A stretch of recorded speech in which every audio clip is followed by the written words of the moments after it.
dictators whose statues lie in deserts half shattered, with broken countenances and words written to exalt them, only to find out that through history they have come crashing down and stand in some lonely terrain somewhere with a frown and wrinkled lip and a sneer of cold command that the sculptor read, but the lone and level sands stretch far away to talk about the demagoguery that comes and goes. You as a nation have lived through that kind of struggle, with a demagogue having come and gone and inflicted the kind of pain that he did on millions of people for so many years, and yet there were men whistling hymns on the streets of Bucharest. And yet today you are here by the thousands. You see, Jesus Christ always rises up to outlive his pallbearers. Those who think they are carrying him to their grave, to his grave, find out he has triumphed over the grave, and his word abides forever. So I want to thank you for your faith, for your commitment, and I want to focus my message particularly on this younger generation, because they will have to carry the torch. They will have to carry the light into the future. History is really a collection, said somebody, of innumerable biographies. History is a collection of innumerable biographies. When you and I live, we paint a self-portrait of our lives on the canvas of time. When you get to eternity and look through the keyhole of eternity, you will take a look at the whole gallery of paintings and the whole gallery of biographies. It's your turn and my turn. Let's take a look at these two kings and see what happened and the results of that. First is the king Manasseh. The Bible says he was 12 years old when he became king, and he reigned in Jerusalem 55 years. His mother's name was Hephzibah. He did evil in the eyes of the Lord, following the detestable practices of the nations the Lord had driven out before the Israelites. He rebuilt the high places his father Hezekiah destroyed. He also erected altars to Baal and made an Asherah pole, as Ahab king of Israel had done. He bowed down to all the starry hosts and worshipped them. He built altars in the temple of the Lord, of which the Lord had said, in Jerusalem I will put my name. In both courts of the temple of the Lord he built altars to all the starry hosts. He sacrificed his own son in the fire as he practiced sorcery, divination, and consulted mediums and spiritists. He did much evil in the eyes of the Lord, provoking him to anger. You see what he did? Longest reigning monarch, 55 years.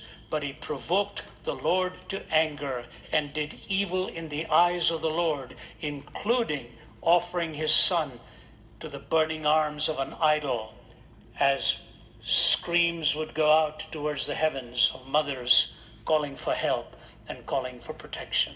He made three choices. You see, his father's name was Hezekiah. Hezekiah had brought in a reformation into that land, a revival in that land.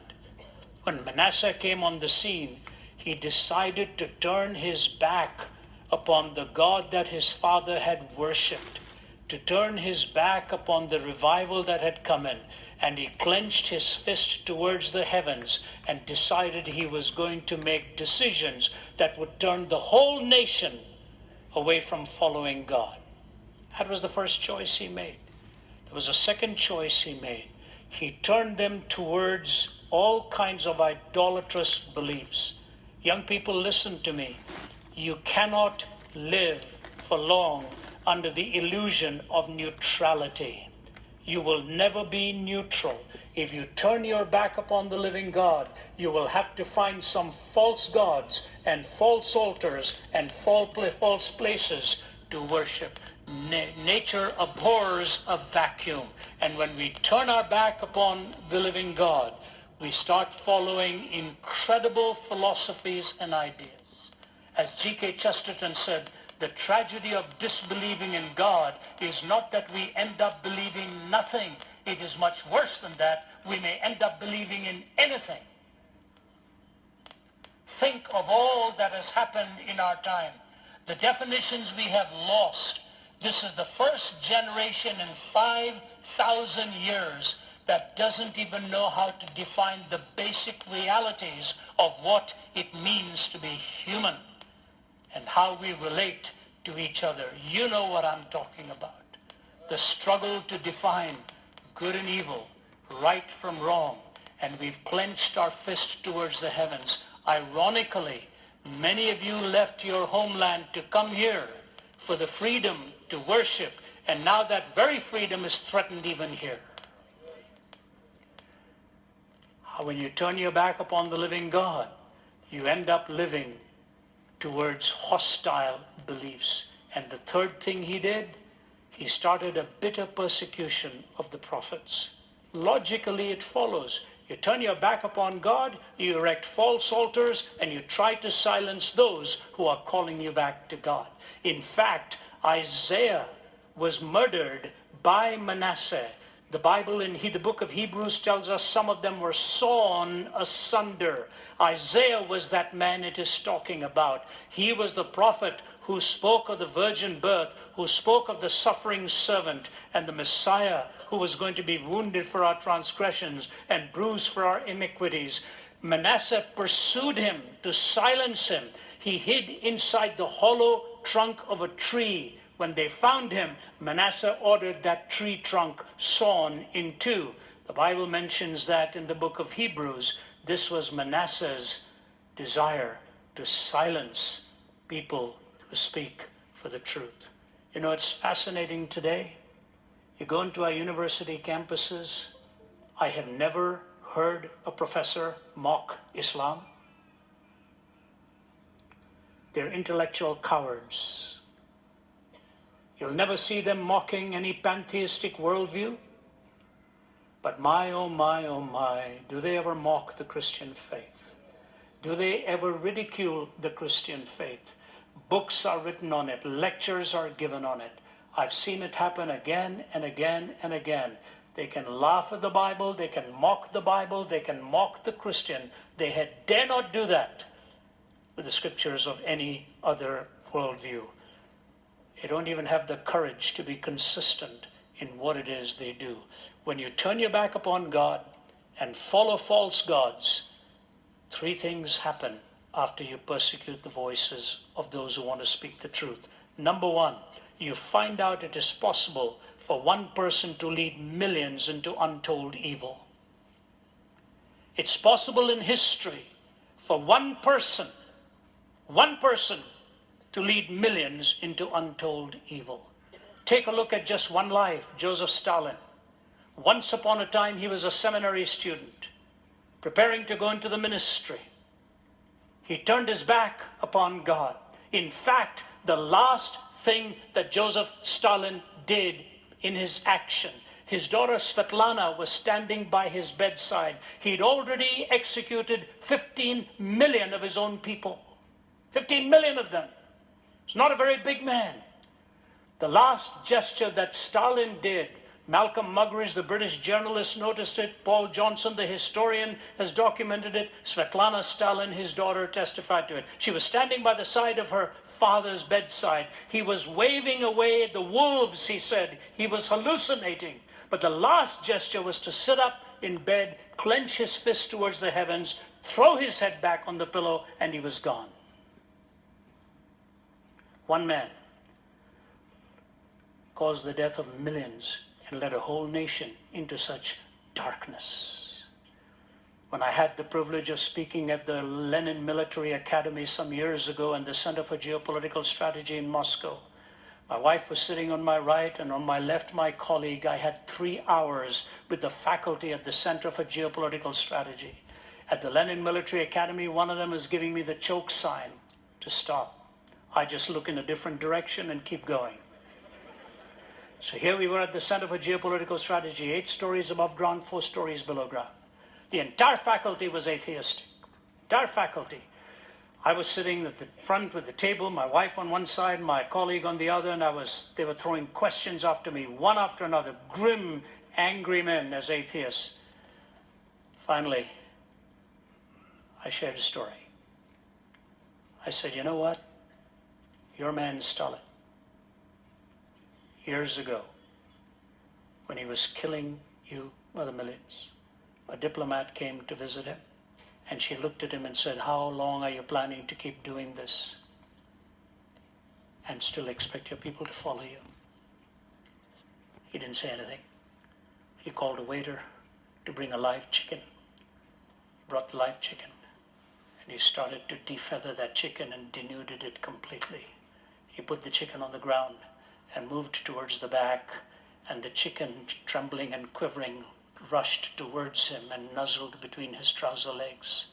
He had a piece of bread in his hand, and he bent down, and the chicken started pecking away at the bread. Stalin said, do you have your answer? I have tortured that chicken.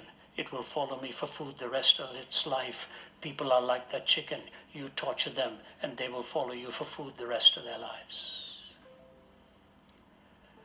As I was leaving, they lined up, and my wife went first, and they had calmed down. They had really calmed down. They kissed the back of her hand, and then my turn came, and the head of the entire institution gripped my hand, and he said, Mr. Zacharias, what you have told us today about God and about history is true, but it's very difficult to change after 70 years of believing a lie.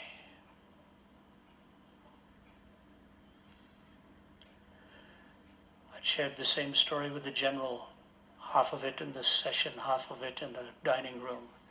My wife was sitting next to me, and the general who had invited me there, when he was eating his food, started to quiver at the lips. He started to tremble, and I could see his eyes were flooded with tears. I had the privilege of praying with that general and seeing him come to Jesus Christ. Very difficult to change after 70 years of believing a lie. It's possible for one person to lead millions into untold evil. Go to Auschwitz today in Poland, where I have been, where they were obliterating them at the rate of 12,000 every day. And what Hitler wrote is on the walls outside the gas ovens. I want to raise a generation of young people devoid of a conscience, imperious, relentless, and cruel. I want to raise a whole generation of young people devoid of a conscience, imperious, relentless, and cruel. One person can change history and take all of mankind in a wrong-headed direction. But the reason that one person can do it is a second deduction, because most people don't know how to think anymore. Have you seen the illogic of people today? How irrational we are? How illogical we have become? We want 10-second answers to the most important questions in life. If you can't say it in 40 words, they're not interested in reading about it. How are we going to think? How are we going to think? We have to learn to think rationally, reasonably, or we become irrational and destructive. I was speaking at the University of Iowa, and after I'd spoken on the subject of man's search for meaning, a young student went up. The place was packed, 1,500 students and faculty there. This woman ran up to the microphone, put her hands like this and said, "Who ever told you that life needed to be coherent? Where did you get this?" She said, "Have you been so influenced by the West that we need to have coherence?" And you know, I've learned if you allow any person to talk long enough, they will convict themselves. So I let her keep talking. And then finally, when she stopped, I said, "Madam, I hear you. I'll be glad to answer you if you will answer just one question of mine. When I answer you, do you want my answer to be coherent, or can my answer be incoherent?" And the audience just burst out laughing. I said, no, don't laugh. I want her to answer my question. Is it okay for my answer to be incoherent? You see, we are teaching people to demand coherence of the opponents, but we can be incoherent ourselves. University of Philippines, Manila, years ago, I'd spoken again on Man's Search for Meaning. A fellow went to the microphone and said, "I don't believe this." He said, "Everything in life is meaningless." I said, you don't believe that? He said, I do believe it. Everything is meaningless. I said, you don't believe that. He said, who are you to tell me I don't believe it? I said, say it one more time. He said, everything in life is meaningless. I said, you don't believe that. He was mad by now. So I said, listen to me carefully. If everything in life is meaningless, what you just said was meaningless too. In other words, if what you're saying is true, what you have actually said is nonsense. That everything in life is meaningless, and therefore what you've just said is meaningless too. On the other hand, if life is meaningful and your statement is meaningful, then everything in the world is not meaningless. The audience started applauding. So at the end of the meeting, I was walking out and I saw this guy walking at the back of the room going, if everything is meaningless, then what I just said was not meaningless either. He couldn't figure out that what he was saying, he attempted to be meaningful, but he'd actually destroyed meaning completely. He came to the public meeting that night in Manila, gave his life to Jesus Christ to find the real meaning and the real purpose of life.